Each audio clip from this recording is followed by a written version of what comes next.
C'est effectivement quand cette plante pousse dans les pays chauds qu'il y a dans la capsule un latex riche en morphine et en papavérine et en codéine.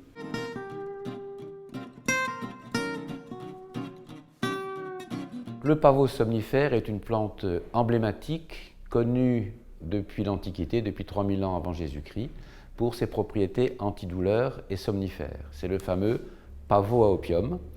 Et en incisant les capsules de cette plante, on va obtenir un latex blanc qui va être récolté. On va le gratter, on va le laisser sécher.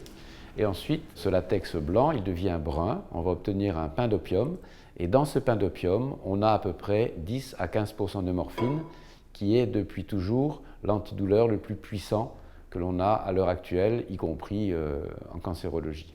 Ce pavot, il renferme des petites graines noires qui sont utilisées comme alimentaires. Il n'y a aucune substance médicinale dans les graines noires. Parfois, c'est les petits grains de pavot qu'on utilise pour recouvrir le pain. Notamment au Yémen, ils utilisent les graines en alimentaire comme amuse-bouche. Par contre, s'ils ont besoin de soulager la douleur, ils vont faire une infusion, non pas avec les graines, mais avec les capsules. Et du coup, dans l'infusion, on va avoir un petit peu de morphine qui calme la douleur. Donc il n'y a pas du tout de toxicomanie, c'est simplement un excellent antidouleur qui est pris en tisane.